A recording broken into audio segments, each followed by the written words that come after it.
When you tell people that you have epilepsy, it's a little bit like telling them you're a nudist. They get very alert and they'll try to look cheerful and calm while sort of mentally checking the exits and you know, hoping you don't do anything about it right now. So I've had that experience, and I'm going to tell you about when I found out that I had epilepsy. Don't be alarmed. It's okay.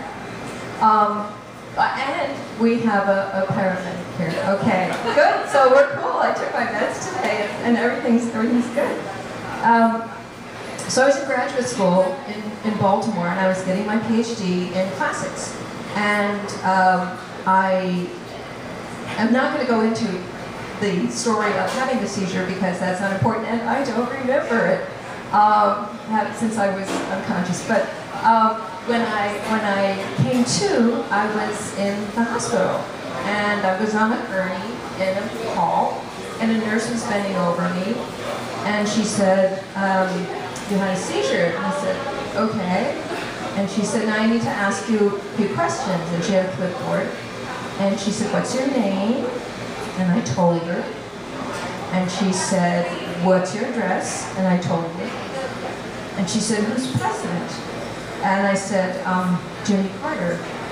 And she said, "Who's governor?" And I didn't know, because I just moved to Maryland. And that, you know, she said, okay, she would skip that part. And then she said, "What day is it?" And I also didn't know, because I never know what day it is. So I clearly, as someone who was used to taking a lot of tests, I knew I was failing this test, and I was feeling very bad about it. But she was finally satisfied with me, and she put me in a room, an examining room, regular, you know, not an ER, just sitting on the little paper-covered table waiting for a doctor to come in. It seemed kind of odd that someone who had just had a seizure would be left alone in a room, but I wasn't thinking about that. I was thinking, what if I can't read anymore? This is the first thing that occurred to me, because I was in graduate school and I defined my life at that time around getting this degree. If I didn't get this degree, and if I didn't become this professor, my life just didn't count. It was over. I mean, I really did feel this. Now that I look back, I'm kind of amazed, but there we are. So I thought, if I can't read, you know, my life's done. So I look around the room, there's nothing to read in an examining room in a hospital. But I saw across the room there was a little box, and it clearly had medicine in it. So I thought, as a kid, you know, I'll go get the box, and I'll hop right back on the table. And I could read the label, but it was only a couple of words. So that was good, but I thought, what if I can't read, you know, what if something's happened in my brain and I can't read complicated sentences? So then I had to do this transgressive act of opening the medicine, and so I could read the English, and I was very, very relieved.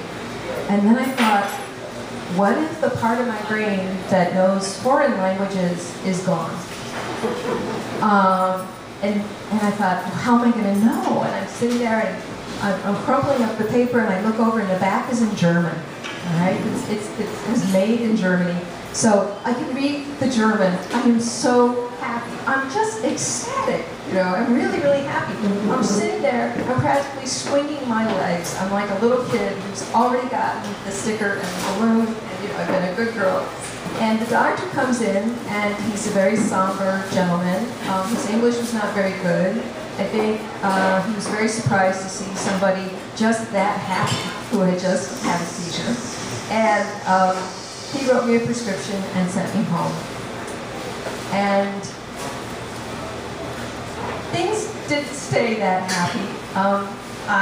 You know, in life it's hard it's not a fun thing to have epilepsy, and you have to tell people sometimes, and they look alarmed. And one of the funny things that I found out people would do is try to be encouraging. They would say things like, well, you know, Dostoevsky had epilepsy. And Caesar had epilepsy. And I was like, yay, you know, my hopes of world domination are now going to be hampered in this way. I'm fine. But when I got out of the hospital and I looked around, and it seemed as though the world was very, very beautiful. And it wasn't one of those, oh, life is so precious, I'm so glad I survived, now everything looks different.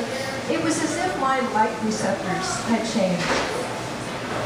The world, I mean, Baltimore, downtown Baltimore, was beautiful. It looked like it had been lit for the stage. All the surfaces so even, the trees just right, the tops of the buildings.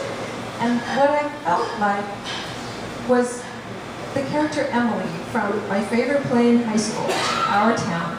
And she is let out of the cemetery, out of her grave for one day, and she walks around and says, it's so beautiful. It's so beautiful. The world is so beautiful. And that's how I felt that afternoon.